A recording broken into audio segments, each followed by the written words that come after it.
And now, the Goldbergs. The character of a person's mind and heart can be rebuilt block by block and stone by stone if the architect knows where the faults are. And yesterday evening, as Sammy Goldberg walked home with Sylvia from the strangest picnic he'd ever been on, Sammy saw for the first time what Dr. Cater had been driving at, that despite what Sylvia said, despite the things she did, her real desire was to find someone who could help and protect her. And this morning, as Molly gets breakfast and does a little ironing, she's thinking about Allison and his troubled daughter. Rosalie, dear, just see that everything is on the table correctly. Papa shouldn't miss anything when he comes to sit down on the table for breakfast. I know, Mom. And hereafter, Rosalie, please don't do as heretofore. What, Mom? If anything needs special attention, let me know a little beforehand. I can iron that, Mom. That's not the question. Not the point. Not the question. If I'm ironing, I'm ironing. If you let me do something for myself once in a while, Ma, then... Well, I'm here. Let me do. Turn out the light in the coffee duct. Let it percolate a little, just standing on the side. Mm-hmm. What's the matter, Spotty? What's the matter, Spotty? Leave Spotty outdoors, Rosalie. All right. But close the door gently before the whole house wakes up. Come on, Spotty. True. That's what I have to do here. So everybody gets up.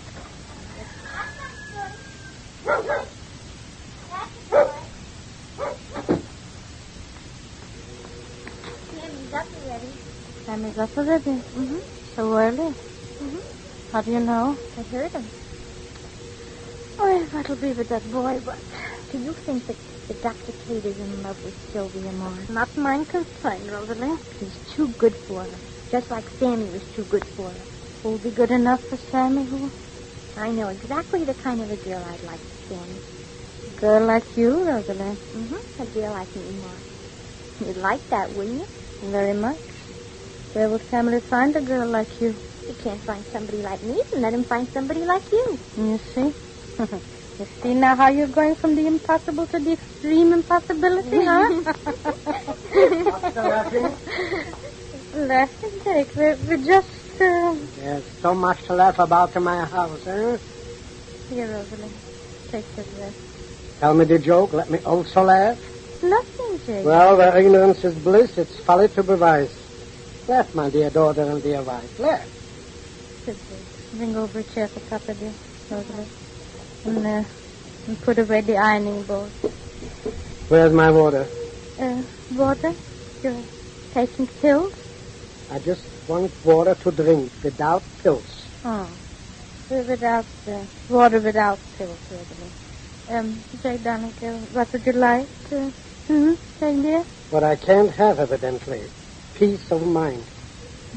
I'll scramble you or maybe boil you better. No eggs, thank you. You didn't cook cereal, huh? Why didn't I?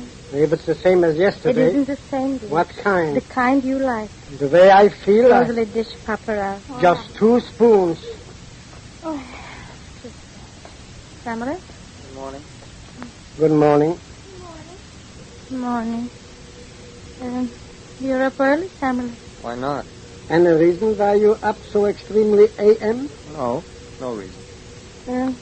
Sit, Samara, over here, dear. I asked for cereal. Rosalie, Papa asked for cereal. Mr. Allison up yet? Why, Sammy? Here, Papa John. You want to see Mr. Allison for something very special, Samara? Yes, very special. Can you speak in complete sentences, Sammy? Not half sentences? I want to speak to Mr. Allison, period. All right, Sammy. I said it before, and I'm saying it now.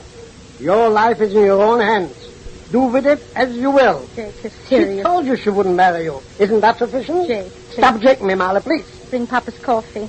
He's in love with Dr. Cater. Let him marry Dr. Cater. Jake. Yes, Jake. If you can see him throw his life away, I can. Your coffee. I can do without coffee.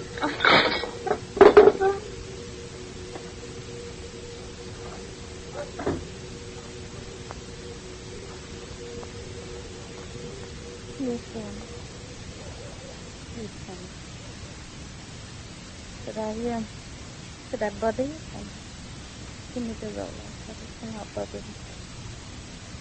Pass me the roller. Here, Mom. Give me. Now, look. Papa's nervous. Slightly nervous.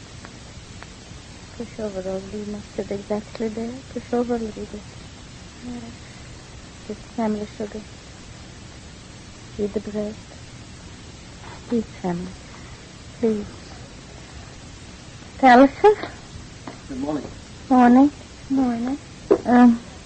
Push over a chair for Miss Allison. Miss Allison, I'll fix you, something. Just some coffee, please. Yes, Rosalie. I didn't finish my breakfast yet. I have something for you to do, dear. You'll bring in while I fill out. Thank you.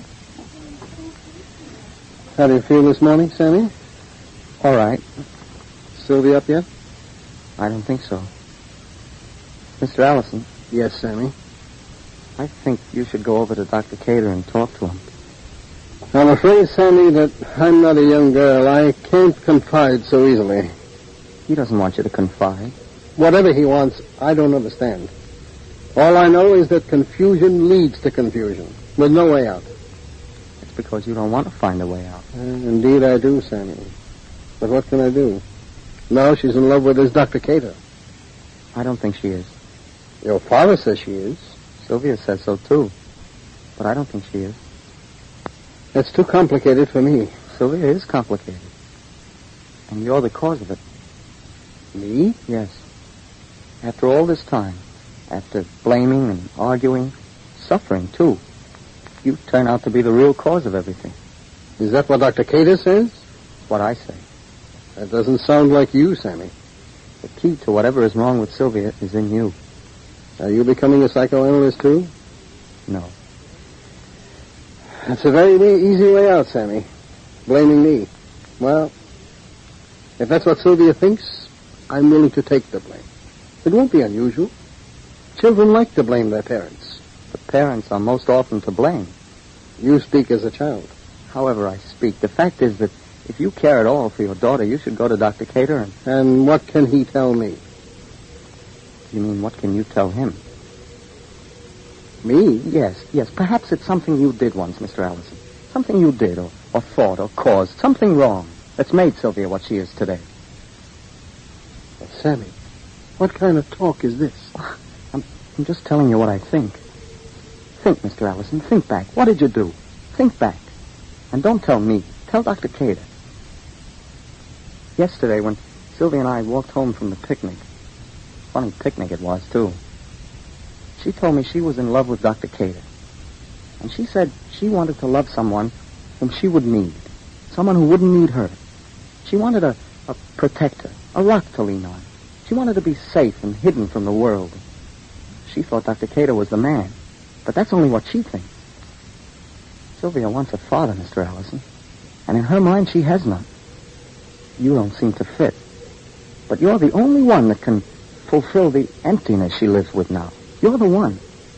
And before you can do that, you have to confess, reveal, or discover what crime. Crime? I mean, what psychological crime perhaps you committed against Sylvia way back when she was a child.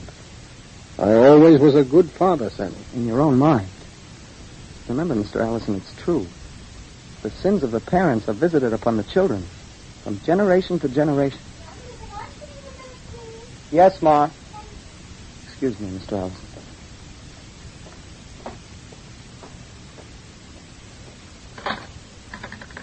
Hello, operator.